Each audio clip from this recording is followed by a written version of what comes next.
ये भारत एक्सप्रेस का मिशन है आपको फ्रॉडगिरी से बचाना। आप देख रहे हैं M3M का पर्दाफाश पार्ट 9। M3M बिल्डर के भ्रष्टाचार, तानाशाही और माफियागिरी से भारत एक्सप्रेस लगातार पर्दा उठा रहा है। नियम कायदों की धज्जियां उड़ाते हुए M3M बिल्डर ने हजारों खरीदारों से बड़ी ठगी की। एक बिल्डर जिस बुनियाद पर अपने ग्राहकों का भरोसा जीतता है, M3M ने हर उस मौके को अपनी जेब भरने के लिए इस्तेमाल किया। नतीजतन कितने ही फ्लैट, दुकान और प्रॉपर्टी खरीदार आज खुद को पीड़ित और ठगा हुआ महसूस कर रहे हैं। लेकिन अब भारत एक्सप्रेस M3M के गुंडागर्दी को आगे नहीं बढ़ने देगा। लगातार मुहिम चलाकर भारत एक्सप्रेस पूरे देश के सामने M3M बिल्डर को बेनकाब कर रहा है। अकूत अवैध दौलत जमा कर लालच में अंधे हुए M3M बिल्डर को सरकार और सुप्रीम कोर्ट के निर्देशों तक की कोई परवाह नहीं है। जब पूरा दिल्ली NCR भीषण वायु प्रदूषण की चपेट में था और सर्वोच्च अदालत के आदेश पर सरकार ने ग्रैफ 4 के तहत बिल्डिंग निर्माण पर रोक लगा दी थी ताकि उसकी वजह से प्रदूषण में इजाफा न हो, तब भी M3M बिल्डर को पर्यावरण की कोई परवाह नहीं थी। रोक के बावजूद M3M ने निर्माण कार्य जारी रखा। लिहाजा मानेसर नगर निगम ने नवंबर 2024 में कानून को ताक पर रखने वाले M3M बिल्डर पर 50 लाख का जुर्माना ठोक दिया। इतना ही नहीं, लोगों को गुमराह कर उनके पैसे हड़पने में M3M बिल्डर को जरा भी डर नहीं लगता है। सरकार और सरकारी एजेंसियों ने जिस प्रोजेक्ट को बनाने के लिए M3M बिल्डर को इजाजत ही नहीं दी थी, इस माफिया बिल्डर ने उसके विज्ञापनों से सड़कों को पाट दिया। लोग M3M के झांसे में आते चले गए और अपनी मेहनत की कमाई लुटा बैठे। खबर फैलने पर Haryana real estate regulatory authority ने धोखेबाज M3M बिल्डर पर 3 करोड़ रुपए का जुर्माना लगाया। लेकिन M3M की बेशर्मी लगातार जारी है। जो लोग M3M बिल्डर के किसी प्रोजेक्ट में अपना पैसा लगाने की सोच रहे हैं, वो ये खबर जान लें कि मॉल की जिन दुकानों को दशकों तक टिके रहने की गारंटी देकर M3M बिल्डर बेचता है, वो विशाल मॉल बेहद घटिया निर्माण सामग्री का इस्तेमाल होने की वजह से महज 3 साल में जर्जर हालत में पहुंच जाता है। नतीजतन मॉल के बड़े हिस्से पर फिर से लीपापोती करनी पड़ती है। आज हमारी मुहिम के 9वें भाग में भारत एक्सप्रेस की स्पेशल इन्वेस्टिगेशन टीम एक बार फिर M3M बिल्डर के काले कारनामे पूरे देश के सामने लेकर आ रही है और इसके साथ विशेषज्ञों से भी हम चर्चा करेंगे ताकि M3M बिल्डर को मजबूर होकर हजारों पीड़ितों को उनका हक देना ही पड़े।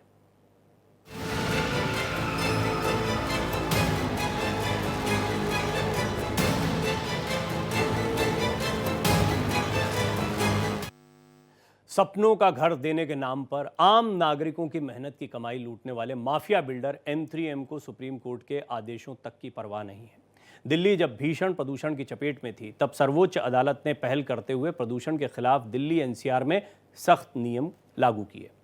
कोर्ट के आदेशों के मुताबिक उस वक्त पूरे दिल्ली NCR में ग्रैफ 4 के तहत आवासीय प्रोजेक्ट निर्माण पर रोक लगा दी गई थी। लेकिन M3M बिल्डर ने मनमानी करते हुए मानेसर में निर्माण कार्य जारी रखे। नतीजतन नगर निगम ने M3M बिल्डर पर 50 लाख रुपए का जुर्माना ठोक दिया।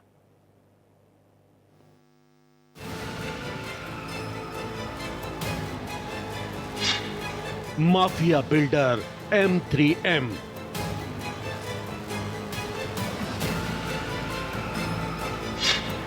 पर्यावरण नियमों का हनन,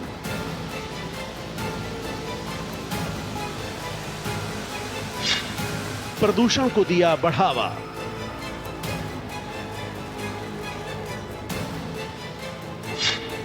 $50 लाख जुर्माना ठोका गया। M3M India private limited Delhi NCR में बेहद बदनाम रियल एस्टेट डेवलपर है।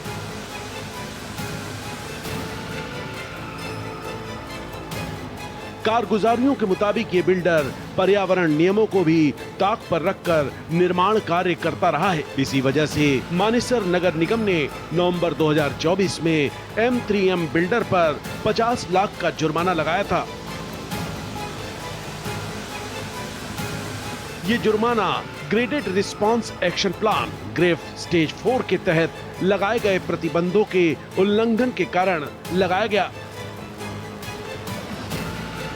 बता दें कि मानेसर के सेक्टर 79 में M3M का गोल्फ हिल्स आवासीय प्रोजेक्ट 2 लाख वर्ग फुट से अधिक क्षेत्र में फैला है। M3M बिल्डर ने इस प्रोजेक्ट को प्रदूषण नियंत्रण के लिए लागू सख्त प्रतिबंधों के बावजूद जारी रखा। इस प्रोजेक्ट में फ्लैट्स की औसत कीमत 4 करोड़ रुपए तक बताई जा रही है। स्थानीय निवासियों की शिकायतों के बाद ये प्रोजेक्ट भी अधिकारियों की जांच के दायरे में आ चुका है। मानेसर नगर निगम ने पर्यावरण नियमों के पालन में जीरो टॉलरेंस नीति अपनाने के चलते M3M बिल्डर को तगड़ा सबक सिखाया। मानेसर नगर निगम के अधिकारियों ने इस दौरान साफ किया कि अगर M3M भविष्य में पर्यावरण से खिलवाड़ करेगा तो अगली कार्रवाई और ज्यादा बड़ी होगी।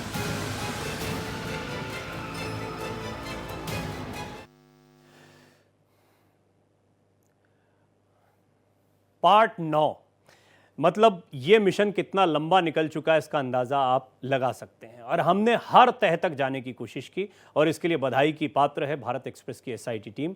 एसआईटी हेड सुबोध जैन मेरे साथ स्टूडियो में इस वक्त मौजूद हैं। सुबोध आपको बताएंगे कि किस तरीके से उन्होंने एक एक करके पर्दाफाश किया है M3M का और कैसे सतर्क रहने की ज़रूरत है।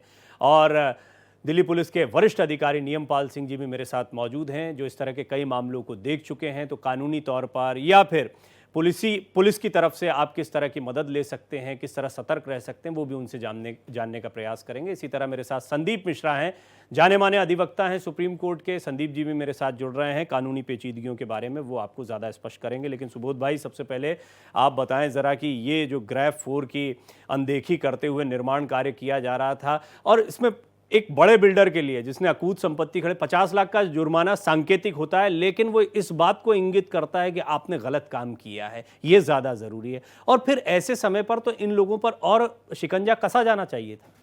बिल्कुल आप ठीक कह रहे हैं तिवारी जी। अभी हमने, अगर आपके ध्यान हो, हमारे दर्शक इस बात को जानते हैं, पिछले दिनों हमने एक स्टोरी दिखाई थी, उसकी जो M3M बिल्डर ने जिस तरह से घोटाला करके बायर्स के साथ में धोखाधड़ी की है, उसके बारे में हमने रिपोर्ट दिखाई थी कि M3M बिल्डर ने स्मार्ट वर्ल्ड प्रोजेक्ट के नाम पर करीब 1600 फ्लैट बनाए और लगभग 2 करोड़ एवरेज उसकी वैल्यू थी, 3200 करोड़ रुपए के फ्लैट बायर्स को बेच दिए। लेकिन उन फ्लैट्स तक जाने का कोई रास्ता ही नहीं था। अब सवाल ये उठता है कि रेरा ने उसको लाइसेंस कैसे दिया। उस बिल्डर ने नगर निगम के अधिकारियों की मिलीभगत से वहाँ स्काई वॉक बनाने का मंजूरी ले ली। वो स्काई वॉक जो बनाया गया वो गांव की जो ज़मीन थी उस पर बनाया गया, गांव वालों ने उसको तोड़ दिया। उसके बाद MCD नगर निगम जो वहाँ का था उसने वो परमिशन वापस ले ली। अब सवाल ये है कि रेरा एक ऐसे प्रोजेक्ट को अनुमति दे देता है जिसमें जाने का कोई रास्ता नहीं है। नगर निगम सरकारी ज़मीन पर, पब्लिक लैंड पर स्काई वॉक बनाने की इजाज़त बिल्डर को दे देता है ताकि दो जो उसके फेज थे उनको आपस में कनेक्ट कर सकें। शमशान की ज़मीन पर कब्जा करके पुल बनाने की कोशिश की जाती है। मानेसर नगर निगम का जो केस था, जब वहाँ टीम ग्रैप के नियम जो है उनका वायलेशन जब होता है तो जो नियम और प्रक्रिया उसके तहत ये होता है कि एक टीम इलाके के अंदर सर्विलांस टीम विजिट करती है। विजिट करने के दौरान में सबसे पहले वो टीम काम रुकवाती है और उसके बाद वायलेशन करने के आरोप में उनको नोटिस दिया जाता है, जिसके बाद उनसे जवाब मांगा जाता है और जवाब से सेटिस्फाइड होने या नहीं होने के आधार पर जुर्माने की राशि तय की जाती है। तो इस पूरे मामले के अंदर हमें जो जानकारी मिली है, मानेसर नगर निगम की टीम ने जब साइट पर विजिट किया जहां M3M बिल्डर ग्रैप 4 के बावजूद कंस्ट्रक्शन चालू रखे हुए था, तो उस टीम ने काम रुकवाने की कोशिश की। लेकिन हमें जानकारी मिली है कि M3M बिल्डर ने उसको पॉलिटिकल उसकी अप्रोच कहें या नौकरशाही के अंदर उसका जो धमक है उसको माने, वहाँ काम रोकने से मना कर दिया। लेकिन उस जगह पर एक कोई जॉइंट कमिश्नर, काफ़ी ईमानदार अधिकारी बताए जाते हैं, उन्होंने बिना किसी की परवाह करे M3M बिल्डर को 50 लाख रुपए का नोटिस भेज दिया।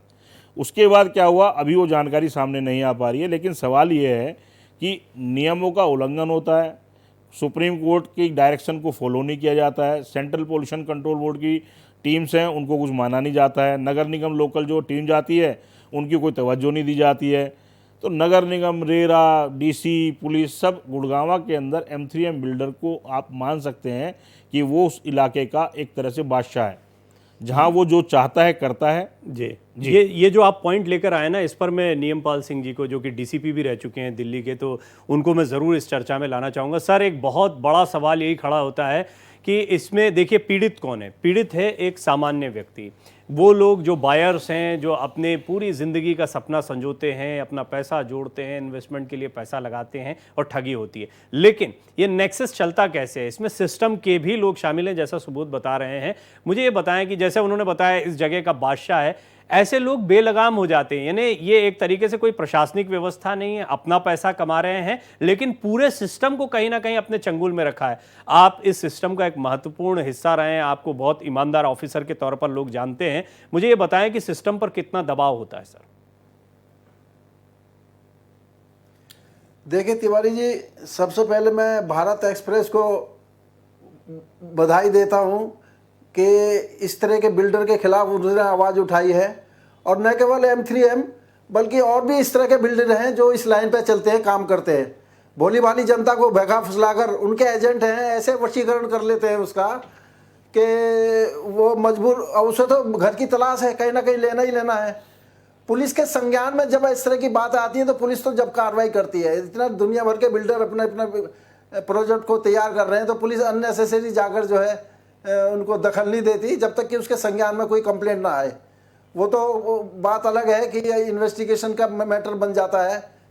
लेकिन इस तरह के बिल्डर जो है न केवल जनता को बेवकूफ़ बनाकर, समझे नहीं, अपना नेक्सस चलाते हैं।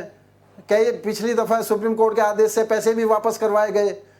तो ये बड़ा ही इस तरह का जो कार्रवाई करते हैं ये आम जनता के खिलाफ, तो वो जो है बड़ा शोचनीय और विषय है। इस पर इंक्वायरी होनी चाहिए और इस पर दबाव भी बनना चाहिए इस पर। जी संदीप जी, ये देखिए, आप कोर्ट की बात को नियम जी ने भी यहाँ पर कहा है।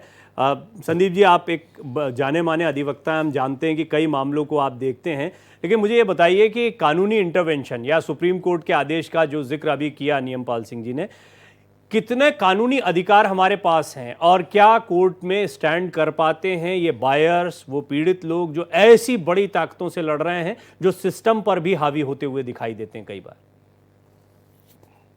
देखिए डॉक्टर साहब, एक बात आपने कही, मैं उसी से शुरुआत कर रहा हूं। आपने कहा 50 लाख का टोकन फाइन इंपोज हुआ जी।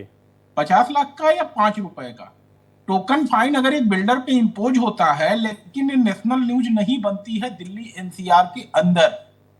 आप इस चीज को देखिए कि एक बिल्डर का नेक्सस किस तरह से है, को मीडिया को मैनेज कैसे करता है। नहीं तो ये 50 लाख रुपए का जुर्माना होता और ब्रेकिंग न्यूज बनती हर अखबारों में मोटी कि अथॉरिटी ने बिल्डर पे ग्रैब 4 के वायलेशन का जो है किया, और NGO भी कहीं कहीं वहां पहुंच जाती सुप्रीम कोर्ट के अंदर चैलेंज करने के लिए। लेकिन जब पैसा आ जाता है ना, बहुत मोटा माल आ जाता है, तो सबका मुंह बंद कराया जा सकता है। जैसे कहा जाता है ना, देवी देवता चाहे जितने भी हैं, सब जगह प्रसाद चढ़ा करके, पूजा चढ़ा करके शांत कराया जा सकता है। कुल मिलाकर इसमें देखिए, ग्रैब 4 ग्रैब 3 की बात नहीं है। कई बार नियमों को ताक पर रखा जाता है, फाइन भी होता है, लेकिन ये बातें अनदेखी अनसुनी रह जाती हैं। लोग अपना काम करते रहते हैं, इसी तरह इमारतें तानते रहते हैं, लोगों को बेचते रहते हैं। कैसे फुसलाकर बेचते हैं ये भी आपको डिटेल से आगे बताएंगे। लेकिन संदीप जी, आप बात कर रहे थे कि किस तरीके से ये टोकन मनी, ये सांकेतिक फाइन भी जो है ये बताता है कि ये बिल्डर गलत काम कर रहा है।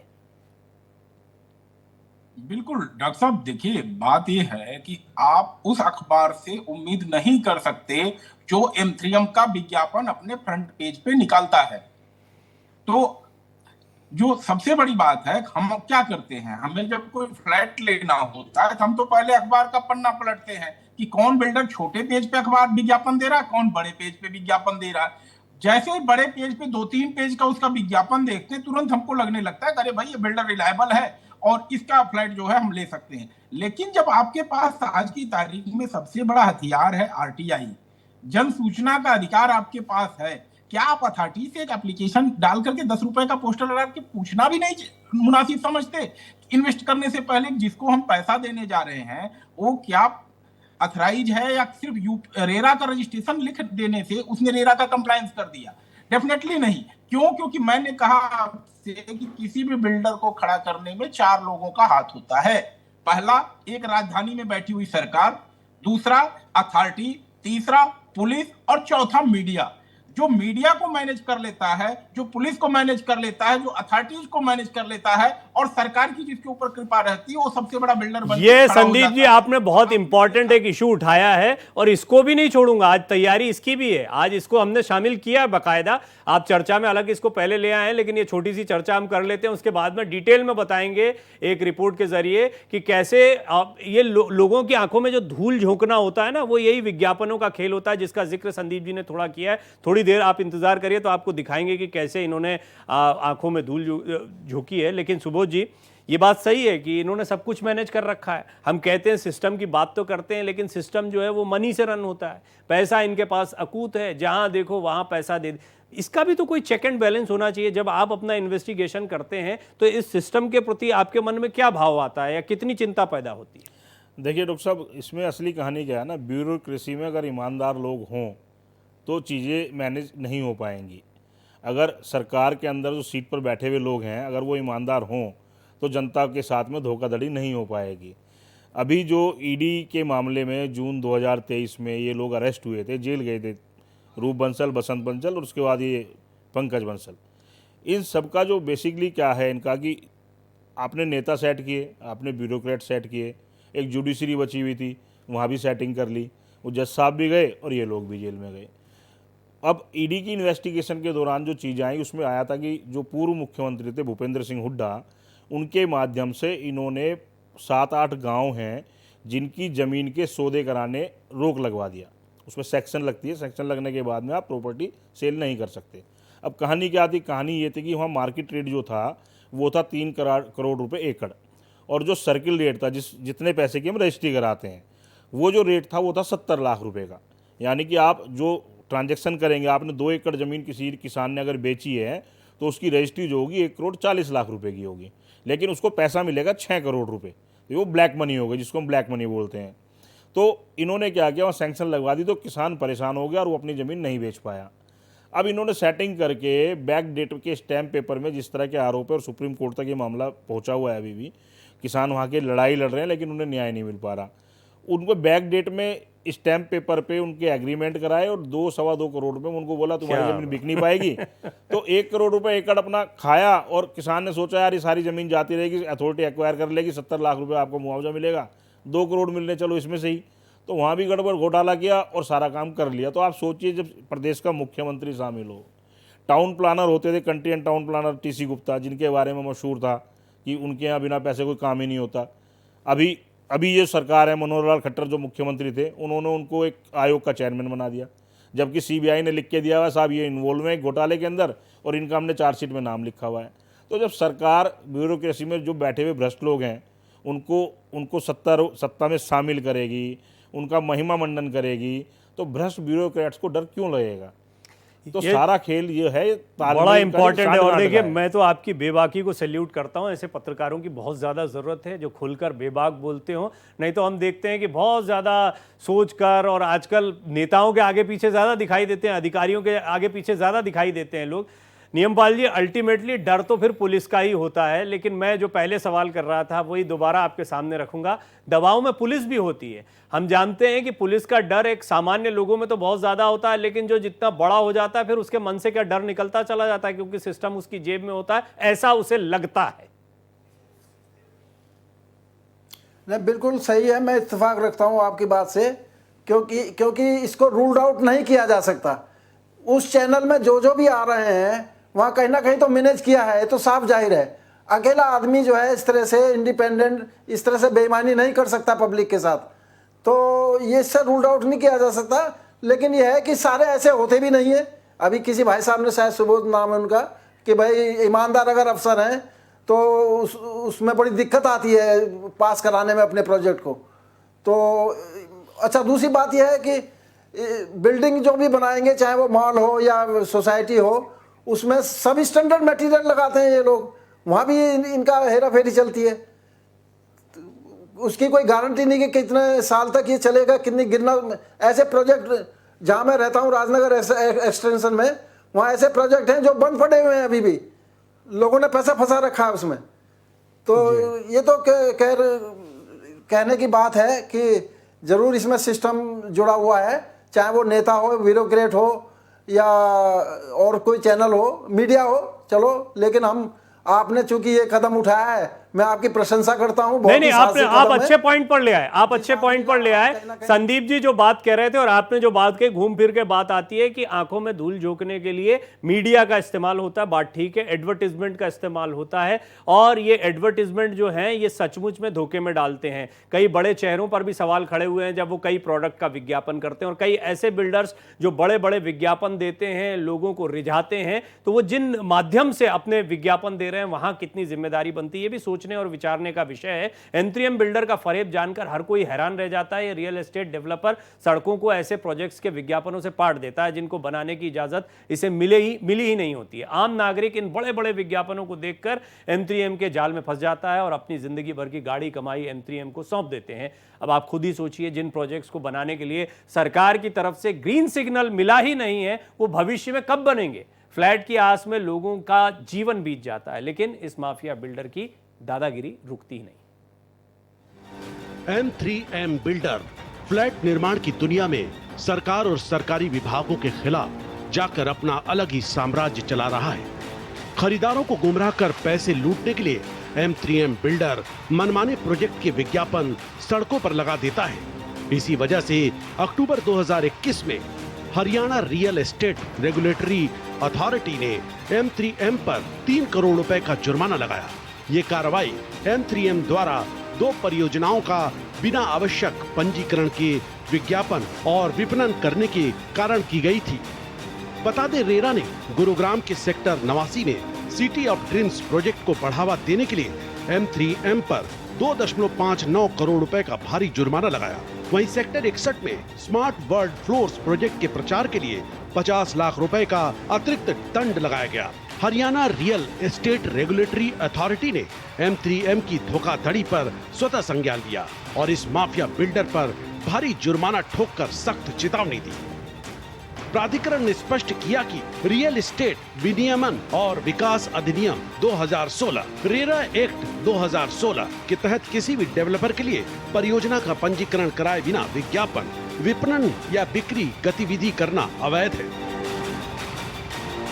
तो आपने देखा किस तरह से ग्रेफ 4 का उल्लंघन किया गया और उसके बाद में जुर्माना भी होता है, लेकिन वो बात कहाँ हवा में गायब हो गई पता नहीं चलता है। कुछ प्रोजेक्ट हैं जिनको ग्रीन सिग्नल नहीं मिला, लेकिन उनके बड़े बड़े पोस्टर होर्डिंग्स लग गए हैं, विज्ञापनों में छाए हुए हैं। यानी कि आप ऐसे प्रोजेक्ट्स के लिए जनता को ठग रहे हैं जिनके लिए आपको अभी तक कोई परमिशन मिली ही नहीं है। कितना गंभीर मसला है, और इस पर बातचीत कर रहे हैं दिल्ली पुलिस के पूर्व डीसीपी नियमपाल सिंह जी मेरे साथ मौजूद हैं, संदीप मिश्रा जी मेरे साथ मौजूद हैं, वरिष्ठ अधिवक्ता हैं सुप्रीम कोर्ट के, सुबोध जैन SIT टीम के हेड हैं, और उन्हीं की देखरेख में ये पूरा खुलासा हुआ है। हम जो जितनी इन्वेस्टिगेशन करते हैं सुबोध जी की टीम करती है।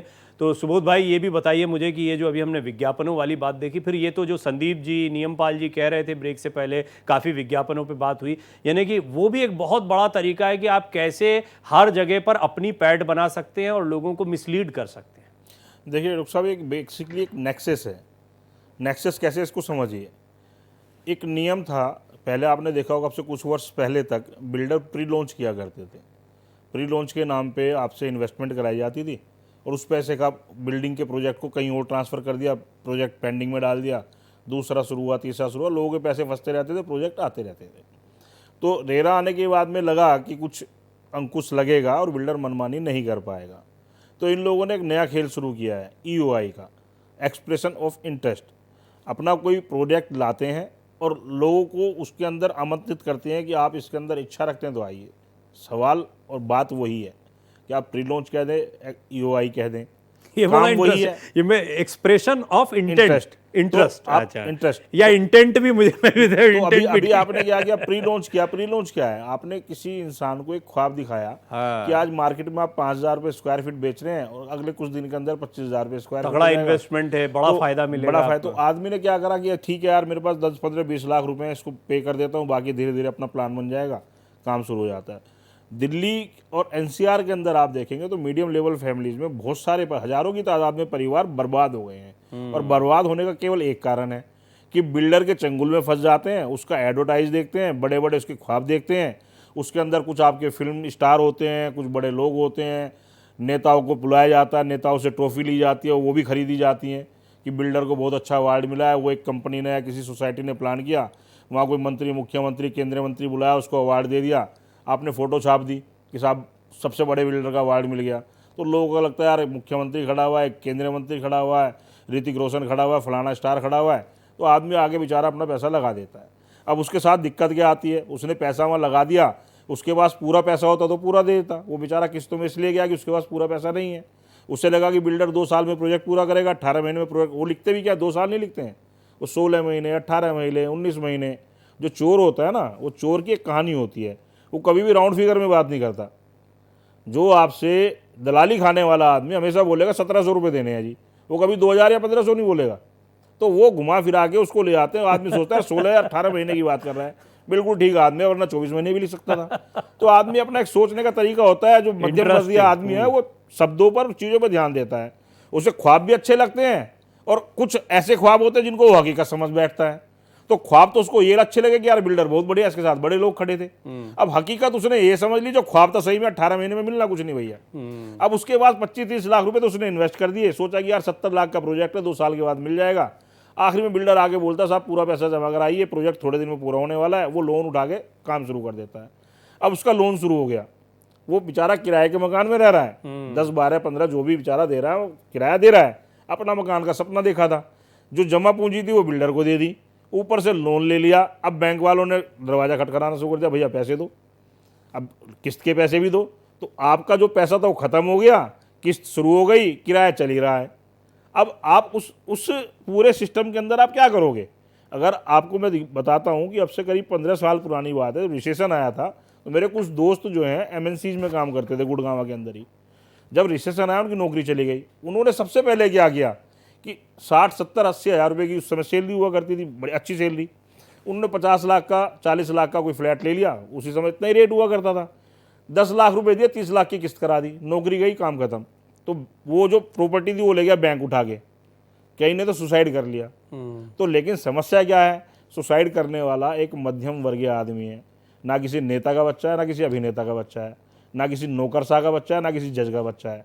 अगर इनका बच्चा मर जाए तो कल कानून भी बनेगा और बिल्डर जेल में भी होगा, वरना गरीब आदमी है, कुचलने और मरने के लिए बना है, वही काम चलता है। अच्छा ये बताइए, ये रेरा और तमाम ऐसे कदम उठाए गए कि इनको वॉचडॉग किया जाए, इन पर नज़र रखी जाए, बैंकों को भी कुछ हिदायतें या बैंकों की तरफ से भी हिदायत जाती है लोन के साथ, तो इस सब का क्या हुआ, ये जो सब सिस्टम बनाया गया? देखिए, सिस्टम के अंदर जो कानून बनता है ना, कानून बनता है इसलिए कि लोगों को उसका फ़ायदा मिलेगा, लेकिन एक जो प्रैक्टिस होती है, मिश्रा जी इसको बेहतर तरीके से समझते हैं और मैं पत्रकार हूँ, मैं भी समझता हूँ कि जब किसी पत्रकार का इंटरेस्ट होता है पर्सनल, तो खबर को पॉजिटिव भी कर सकता है, नेगेटिव भी कर सकता है। आप किसी वकील के पास जाइए, मिश्रा जी बैठे हैं, बिल्कुल समझते हैं, और ये प्रोफेशनल चीज़ है। आप जाते हैं, आप बोलते साहब मेरा केस लड़ना है, भैया बचाना है या फंसाना है, तो हम दोनों काम कर सकते हैं। कैसे करेंगे? उसी किताब से करेंगे, जिससे बचाएंगे उसी से फंसाएंगे। तो चीज़ें कानून के अंदर दोनों प्रावधान है, लेफ्ट भी और राइट भी है, आप किस तरफ चलना चाहते हो वो आप पर डिपेंड करता है। तो ऐसे ही ब्यूरोक्रेसी के अंदर है। हमें जो जानकारी मिली थी और ईडी रिपोर्ट के अंदर इस चीज़ों का खुलासा हुआ था कि हरियाणा के जो सबसे भ्रष्ट अधिकारियों में शुमार थे TC गुप्ता, उनका पैसा M3M बिल्डर में लगा हुआ था। अभी हमारे पास इस तरह की और भी जानकारी आ रही है कि कुछ पूर्व नौकरशाह, उसके अंदर IAS भी रहेंगे, IPS भी रहेंगे, IRS भी रहेंगे, उनका जो बल्क में पैसा ही काटा होता है 100, 50, 70, 80 करोड़ रुपये, वो उठा के इन्होंने M3M बिल्डर में लगा दिया। अब आप सोचिए जो इनकम टैक्स अधिकारी IRS DG के लेवल से रिटायर हुआ है, जो सेक्रेटरी या चीफ सेक्रेटरी कहीं से रिटायर हुआ है IAS, जो IPS DGP लेवल से रिटायर हुआ है, अगर वो उनके यहाँ पैसा लगा रहा है तो आप क्या सोचते हो आपकी शिकायत पे पुलिस या वहाँ पर बैठा हुआ SDM या बाबू या DC कार्रवाई कर लेगा? भाई बोस तो उनके वही रहे हैं ना, आज आप काम कर रहे हैं। तो ठीक है, कुल मिला के बात यही आई कि पूरा नेक्सस है और सिस्टम। लेकिन संदीप जी आप इसको बेहतर समझा सकते हैं, सुबोध जी ने 2-3 बार कहा और मेरे जहन में भी आ रहा था कि आपने बिल्कुल ठीक है मीडिया वाली बात कही, मीडिया वालों से कही, मीडिया चैनल पर कही और मैंने उसको स्वीकार भी किया, लेकिन ये बात न्याय व्यवस्था पर भी उतनी लागू होती है। नियमपाल सिंह जी बैठे हैं, पुलिस, उन्होंने स्वीकार भी किया कि हाँ ये इस बात में बहुत हद तक सच्चाई है, सब बुरे नहीं होते लेकिन सिस्टम में कई खामियां हैं। तो क्या कानून का भी इस्तेमाल कर रहे हैं लोग? क्योंकि इतने सारे कानून हैं जो जनता के हितों को ध्यान में रखते हो कि एक आम आदमी पीड़ित नहीं होना चाहिए, हमारी न्याय व्यवस्था आम व्यक्ति के लिए, लेकिन ऐसा लग रहा है कि वो उसी के खिलाफ ज्यादा इस्तेमाल हो रही है। देखिए, कानून कहते हैं, मैं अधिवक्ता हूं, मुझे नहीं बोलना चाहिए, लेकिन आप भी जानते हैं कि जब आप एक बड़े वकील के पास जाते हैं या ये फिर अगर लॉयर को अपने फीस ज्यादा देते हैं तो वो मेहनत ज्यादा करना चाहता है किसी भी केस में।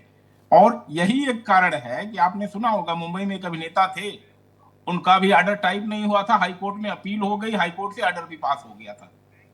तो बात यह है कि अगर बिल्डर के पास पैसा आ जाता है तो उसका प्रभाव न्याय व्यवस्था पे पड़ना लाजमी है, क्योंकि अधिवक्ता अपने सारे रिसोर्सेज का प्रयोग करता है और उस रिसोर्सेज में केवल और केवल अदालत की प्रक्रिया ही नहीं, गैर प्रक्रियात्मक तरीके भी होते हैं, जिसको आप भी समझ रहे हैं, हम भी समझ रहे हैं, वो सारे अप्रोच अपने लगाते हैं। और आप भी बड़े बड़े वकीलों के कारनामे जानते हैं वो क्या करते हैं, किस तरह की व्यवस्थाएं सबके लिए करते हैं। तो इसलिए जब बिल्डर है तो आपको मैं छोटी सी बात जोड़ दूं आपके दर्शकों के लिए कि भाई जब आप एक फ्लैट खरीद रहे हो तो कम से कम ये देख लो कि जो मालिक है कहीं जेल ओल काट के तो नहीं आया है। क्योंकि नियमपाल सिंह जी बैठे हैं, उनसे पूछ लीजिएगा, कोई पहली बार शरीफ आदमी जब अरेस्ट होता है तो उसका हाव भाव दूसरा होता है, लेकिन जब एक बार जेल का चक्कर काट के आ जाता है ना तो उसके साथ अलग सी इम्यूनिटी डेवलप हो जाती है। तो आपके पास इम्यूनिटी इतने डेवलप हो गई है M3M के साथ कि डोनाल्ड ट्रंप के साथ फोटो तो लगा दे रहा है लेकिन अपने पीछे की चीजें वो छुपा ले रहा है। लेकिन जब आप डोनाल्ड ट्रंप के साथ उसकी फोटो देखते हो तो आप देख लो भैया कहीं जेल काट के तो नहीं आया है, क्योंकि जेल काट के जो आदमी आ गया उसके शर्म की सारी हदें चली गई। अब उसको शर्म से कोई लेना देना नहीं, और जिस आदमी के साथ शर्म नहीं है उस आदमी से आप नहीं लड़ सकते, नंगे आदमी से आप नहीं लड़ सकते। और नंगा आदमी किसी को भी नंगा करने में जरा सा भी परहेज नहीं करता, क्योंकि उसकी अपनी इज्जत कहीं नहीं है। तो अदालत के साथ भी खेल जाएगा, वो मीडिया के साथ भी खेल जाएगा, पुलिस वालों के साथ भी खेल जाएगा, और क्योंकि सत्ता का उसके ऊपर आशीर्वाद रहा है तो उनको भी फंसाने से वो बाज नहीं आएगा। तो इसलिए जब कभी भी लीजिए, किसी का भी फ्लैट लीजिए, मैं M3M ही नहीं कह रहा हूं, अगर कोई जेल काट करके मैनेजिंग डायरेक्टर आया हुआ है, कोई CMD आया हुआ है, उससे तो दूर से तौबा कर लीजिए भाई कि भैया अगर जेल काटे हो तो तुम तो हमें कहीं भी धोखा दे दोगे और तुम्हें किसी का डर भी नहीं रहेगा। तो ठीक है, आपने कहा सतर्क कैसे रहना। चलिए, आप जिस जगह पर बात लाए नियमपाल सिंह जी, मैं चाहूंगा उसको थोड़ा सा आप आगे बढ़ाएं। और ये एक बहुत महत्वपूर्ण बात पर आई थी कि कैसे लोग झांसे में आ जाते हैं। उसमें एक बड़ी अहम बात यह है कि बैंक भी लोन देता है। अब बैंक किस बिल्डर के नाम पर लोन दे रहा है, इस पर भी थोड़ा एक चेकलिस्ट होनी चाहिए। तो आप किस किस की जिम्मेदारी मानते हैं और जनता को कैसे एड्रेस करना चाहेंगे नियमपाल जी, उस आम उपभोक्ता को जो इस चीज के झांसे में आकर कई बार अपनी जीवन लीला भी समाप्त कर लेता, जैसा सुबोध जी ने कुछ उदाहरण भी बताए। देखिए तिवारी जी, जनता तो कहना चाहिए कि उसको ज़रूरत है मकान की, वो तो भोलापन दिखाएगी। वो तो देखेगी पूरे उसका क्या लिटरेचर है, कैटलॉग में क्या क्या है, ये चीज़ है, वो चीज़ है, रेरा में रजिस्ट्रेशन है या नहीं है। तो वो तो एक जनता की इसमें कोई गलती नहीं है। लेकिन इसमें मेरा एक सुझाव है कि इसमें आपके ये हिंदुस्तान चलता है जुगाड़ के ऊपर। जुगाड़ एक ऐसे मशीनरी है यहाँ पर कि आदमी कितना ही कानून बना लो कहीं ना कहीं रास्ता निकाल लेता है। अब प्रॉपर्टी के ऊपर मोदी सरकार ने ऐसे कानून बनाए हैं कि भाई नहीं, अब पैसा निकालना बड़ा मुश्किल है, लेकिन यहाँ भी लोग फिर भी हेराफेरी कर लेते हैं। ये हमारी मेंटलिटी है।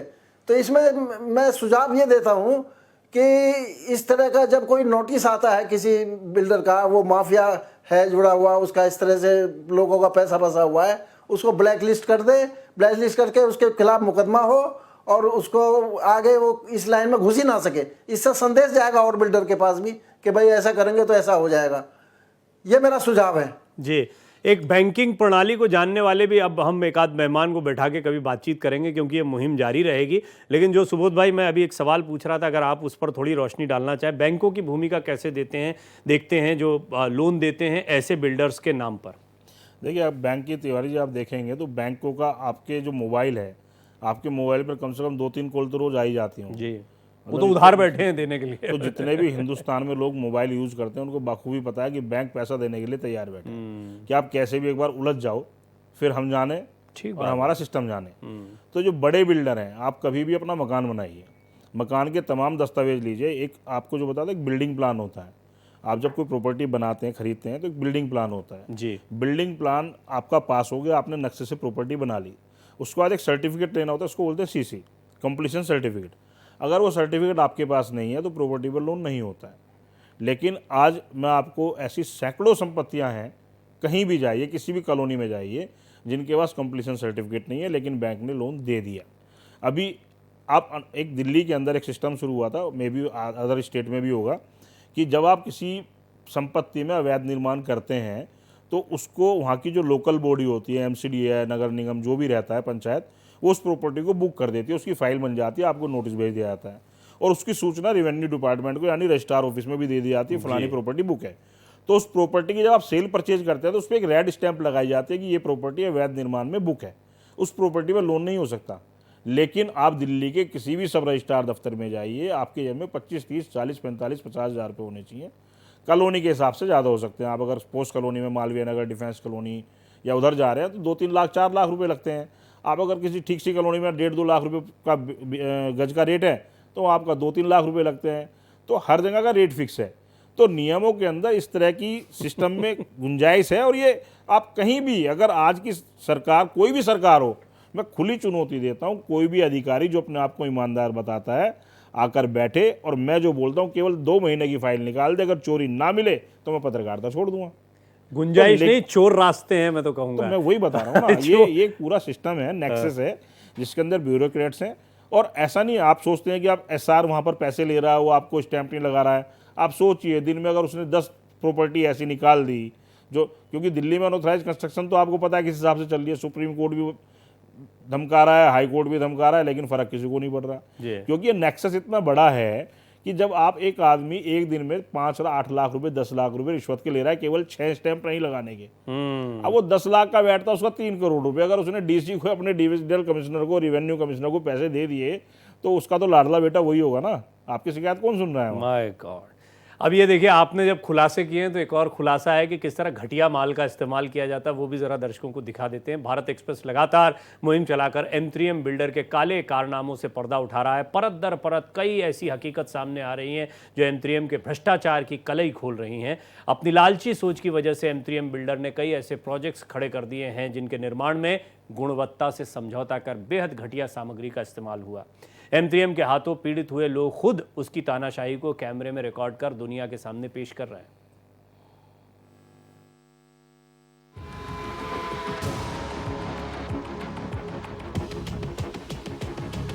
माफिया बिल्डर M3M प्रॉपर्टी खरीदने वाले खरीदारों से न सिर्फ ठगी करता है बल्कि उनकी जान से बड़ा खिलवाड़ भी किया जाता है। अक्टूबर 2021 में M3M ने इस बड़े मॉल का निर्माण कराकर तमाम प्रॉपर्टी बड़े मुनाफे पर भेज दी। लेकिन निर्माण होने के चंद सालों बाद ही ये मॉल इस हालत में पहुंच गया कि किसी भी वक्त बड़े हादसे से सैकड़ों लोगों की जान मुसीबत में पड़ सकती है। और इसके पीछे की वजह है M3M बिल्डर की लालच, उसका बेहिसाब भ्रष्टाचार।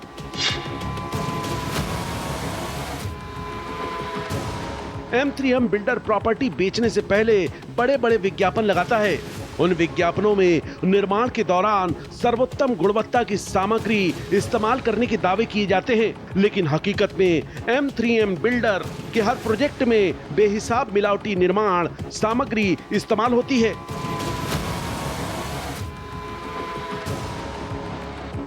इसी का नतीजा है कि M3M बिल्डर ग्राहकों के सामने जहां हर दुकान, फ्लैट और प्रॉपर्टी के दशकों तक जस के तस बने रहने का वादा करता है, लेकिन हकीकत में M3M बिल्डर के द्वारा किया गया कोई भी निर्माण बनने के महज चंद महीनों बाद ही अपनी असलियत खुद जाहिर कर देता है।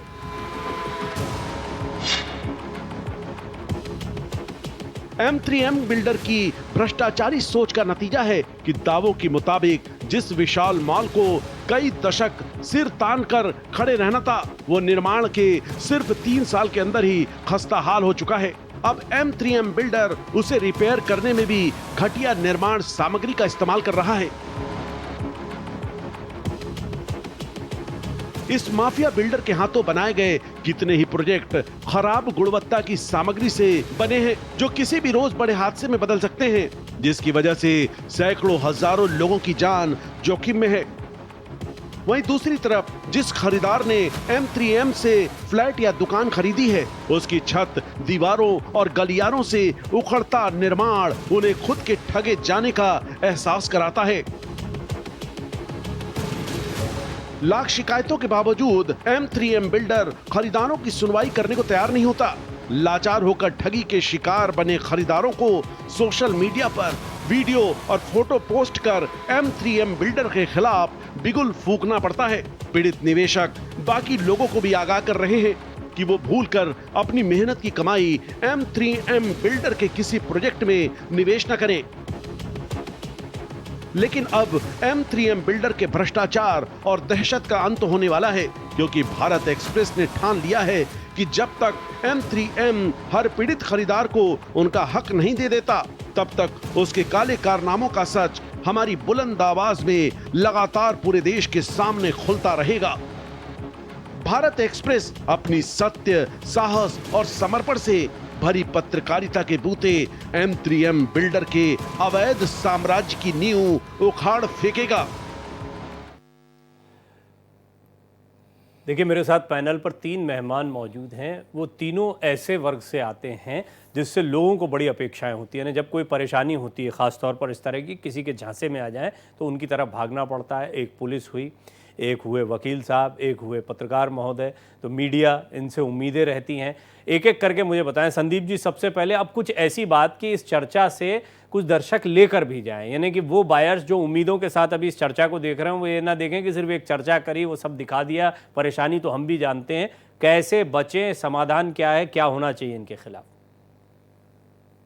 देखिए, पहली बात तो मैं कहता हूं, संगठन में शक्ति है। आप एक एक करके अपनी कंप्लेंट लेकर के ना जाएं। आप जितना संगठित होकर के लड़ेंगे, उतनी ही मजबूती से आपकी बात सुनी जाएगी और आपको एक समूह में रिकॉग्नाइज किया जाएगा। आप 2-2 लोग, 4-4 लोग कुछ नहीं कर सकते। यह बिल्डर या कोई भी बिल्डर हो, उसकी चमड़ी बहुत मोटी होती है, उसको कोई फर्क नहीं पड़ता है। लेकिन हाँ, जब आप मजबूती से खड़े होंगे, 100-200 लोग, 1000-500 लोग इस तरह से अगर इकट्ठा खड़े होंगे, कल को मान लीजिए कहीं भी कोई बात आती है, आपको उन लोगों का साथ देना होगा जो आपका साथ देने के लिए खड़े हुए हैं। तो इसलिए आपको मैं स्पष्ट कर रहा हूं, जो भी आपके कार्यक्रम को देख रहे हैं, कि यह लड़ाई यहीं खत्म होने वाली नहीं है। हो सकता है विसिल ब्लोअर के ऊपर ही किसी तरह से जो है अटैक किया जाए, हो सकता है उनकी सुरक्षा के लिए खतरा हो, लेकिन जब वो लोग आवाज उठा रहे हैं आपके लिए, बिना अपने किसी चिंतित सुरक्षा की चिंता किए हुए, तो आपको भी उनके लिए समूह में, ग्रुप में खड़ा होना पड़ेगा। और कोई जरूरी नहीं है कि आप जो है फिजिकली ही प्रेजेंस होइए। आपके पास ट्विटर है, आपके पास फेसबुक है, इंस्टा है, सभी पे अगर आप लिख सकते हैं कि भाई, एक हैशटैग चला सकते हैं कि सपोर्ट भारत एक्सप्रेस की टीम को, तो इस तरह से अगर आप हैशटैग चलाएंगे तो निश्चित ही एक बहुत बड़ा ग्रुप जो है, प्रेशर ग्रुप तैयार होगा। और उस प्रेशर ग्रुप के तैयार होने के बाद निश्चित ही इस बिल्डर की चमड़ी जो है थोड़ी सी पतली तो जरूर होगी। जी, नियमपाल जी, ये बिल्डिंगों का गिरना, पपड़ियों का निकलना, ख़राब कंस्ट्रक्शन होना, ये लोगों के जहन में बहुत बैठा होगा, वो इससे बहुत कनेक्ट कर रहे होंगे। और बिल्डर्स जो M3M की तरह, कई अन्य बिल्डर भी हैं, लेकिन M3M ने क्या कुछ किया वो तो तस्वीरों में बहुत साफ है, लोग उसको शेयर भी कर रहे हैं। आप क्या कहना चाहेंगे? क्या अधिकार हैं लोगों के? कैसे एक आम आदमी ये माने कि नहीं, मेरे पास भी ताकत है, इस देश के कानून व्यवस्था, इस देश की पुलिस मेरे साथ में है और मैं अपने अधिकार के लिए लड़ सकता हूं मजबूती से? हाँ बिल्कुल तिवारी जी, जो अभी इन्होंने, ये शायद वकील साहब बोल रहे थे कि ऑर्गेनाइजेशन, संगठन, यूनिटी, ये बहुत ज़रूरी है सबसे पहले। लेकिन ऐसा कोई मापदंड हम नहीं बना सकते कि उसका प्रोफाइल कैसे चेक करें, वो बदमाश है या ठीक आदमी है। थाने का बदमाश हो तो पता लगता है, रिकॉर्ड होता है उसके पास कि भाई हाँ, ये इसका रिकॉर्ड ये है। लेकिन एक बिल्डर जो अच्छा काम कर रहा, ये जो इस तरह के प्रोजेक्ट में पैसा लोगों का लगा रहा है, वो तो जब धोखा होता है लोगों के साथ, ठगे जाते हैं, तब लोगों की आंख खुलती है कि सुपर टैग हुआ पीछे, आपने देखा होगा। एक और है, मैं नाम भूल रहा हूँ, वो भी बड़े बिल्डर थे, उसमें भी मुकदमा वगैरह हुआ है। तो ये तो पब्लिक को एक इकट्ठा होकर ही लड़ाई लड़नी है। और ये जो सब स्टैंडर्ड मटेरियल जो आपने बात कही है, ये तकरीबन हर बिल्डर करता है, क्योंकि उनका पैसा ही वहीं बचता है। जाकर बीम या पिलर में तो लगाते हैं थोड़ा बहुत मटेरियल, बाकी दीवारों वगैरह में ऐसा है कि आप एक उंगली मारो तो झड़ के आता है पूरा का पूरा। ये तो हर बिल्डर करता है, कोई ज़्यादा कोई कम। लेकिन बंसल जैसे आप M3M बता रहे हैं, ये थोड़ा ज़्यादा खेल जाते हैं अपने पैसे के बल पर। जी सुबोध भाई, अब मुझे बताएं, क्योंकि आप इस इन्वेस्टिगेशन को इतना आगे बढ़ा रहे हैं, आपने डीपली इसको एनालाइज भी किया है और आप सिस्टम के लगभग हर पहलू तक गए, मैंने ये तो समझ लिया आपके पूरी इस खोजी पत्रकारिता को देखते समझते हुए। आम लोगों के लिए क्या है? एक मुहिम आपने चलाई है, अधिकारों के बारे में संदीप जी ने, नियमपाल जी ने बताया, लेकिन आम लोगों का अधिकार कैसे है? वो क्या करें, उनको क्या करना चाहिए? डॉक्टर साहब, मैं आपको इस पूरे मामले में वो किसी को ख्वाब नहीं दिखाना चाहूँगा। असली सच्चाई ये है, और सच कड़वा होता है, कि जो मध्यम वर्गीय जो लोग होते हैं ना, वो कभी किसी की लड़ाई में खड़े नहीं होते। वो अपनी लड़ाई भी तब लड़ते हैं जब उनको लगता है रास्ता बंद हो गया, अब तो लड़ना पड़ेगा, वरना वो चाहते हैं मेरी लड़ाई भी कोई और लड़ ले। आप देखेंगे इस देश के अंदर न्याय दो वर्गों को बहुत जल्दी मिल जाता है। जल्दी मतलब मध्यम वर्ग से पहले, सबसे पहले तो वो जो संपन्न आदमी है, उसके लिए कोई भी कोर्ट हो, कितनी भी बड़ी कोर्ट हो, रात को भी एप्लीकेशन लग जाती है और रात को भी फैसले आ जाते हैं, रात को भी स्टे हो जाते हैं, वरना तो लोगों को कई कई साल तक तारीख भी नहीं मिलती है। ये तो संपन्न वर्ग की कहानी हो गई। अब आ गया मजदूर लेबर तबका। जिस दिन वो खड़ा हो जाता है उस दिन वो इतना उदम उतारता है कि कोई भी सरकार उसको झुकना पड़ता है। आप किसान आंदोलन देख लें या कोई भी आंदोलन देख लें, आप ऐसा एक आंदोलन बताइए जिसके अंदर मध्यम वर्गीय लोगों ने खड़े होकर कोई लड़ाई लड़ी हो। समस्या है, मतलब वो जेन्युइन समस्या है कि संगठन में शक्ति है, ये तो हमने बचपन से पढ़ा है। जब हम पहली, दूसरी, तीसरी क्लास में पढ़ते थे तो शिकारी ने जाल बिछाया और 10, 12, 15 पंछी इकट्ठे हुए, सारे उड़ाकर ले गए। तो वो किताबों में तो ठीक लगता है, लेकिन असल में वो इम्प्लीमेंट नहीं हो सकता। उसके कारण भी है, और जो बिल्कुल व्यवहारिक है।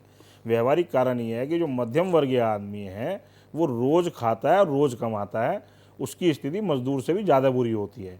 कारण क्या है? उसका एक स्टेटस हो जाता है, तो वो अपने खर्चे, अपने बच्चों की अच्छे स्कूल में एजुकेशन, अच्छे कपड़े, छोटी सी गाड़ी, तो वो चीज़ें वो ऐसी जुटा लेता है कि अगर वो 2, 4, 5 दिन दफ्तर ना जाए और उसकी तनख्वाह घट जाए तो उसकी गाड़ी बैंक वाले लेने आ जाएंगे कि भैया गाड़ी खड़ी कर दो, आप किस्त नहीं दे पा रहे हो। तो वो आदमी 3 दिन, 4 दिन, 5 दिन, 8 दिन किसी आंदोलन में लड़ने के लिए जाएगा तो कैसे जाएगा? अब जो दुकान पे बैठा है। पर मैं इसको एक पॉजिटिव नोट पर ऐसे छोड़ता हूं इस बात को, क्योंकि इस पर हम लगातार ये मुहिम आगे भी जारी रखेंगे, लेकिन पॉजिटिव नोट ये है कि सुबोध भाई जो कह रहे हैं बात बिल्कुल ठीक है। अगर आप सचमुच लड़ना चाहते हैं तो एकजुट हो जाइए, और इसके बारे में एक संगठन में क्या शक्ति होती है वो संदीप जी ने भी कहा, नियमपाल जी ने भी कहा, सुबोध जी भी उसी बात पर आए। लेकिन यहाँ मध्यम वर्गीय परिवारों का संगठन क्यों नहीं बन पाता, इस विषय पर वो बात कर रहे थे। तो ये महत्वपूर्ण विषय है, इस मिशन को भी हम आगे जारी रखेंगे। आप तीनों में का मैं बहुत बहुत धन्यवाद करता हूं। M3M बिल्डर के खतरनाक इरादों से डरे काफ़ी पीड़ित शुरुआत में अपने ऊपर हुई ज्यादतियों के खिलाफ बोलने से डर रहे थे, लेकिन जब भारत एक्सप्रेस की बुलंद आवाज़ ने माफिया बिल्डर M3M की काली करतूतों से एक एक कर पर्दा हटाना शुरू किया, तो बड़े पैमाने पर पीड़ित खुलकर M3M के खिलाफ आवाज़ बुलंद कर रहे हैं। हज़ारों लोगों को ठगने वाले M3M ग्रुप के खिलाफ भारत एक्सप्रेस की निर्भीक पत्रकारिता लगातार जारी रहेगी। आज के लिए बस इतना ही, बाकी की खबरों के लिए बने रहिए हमारे साथ।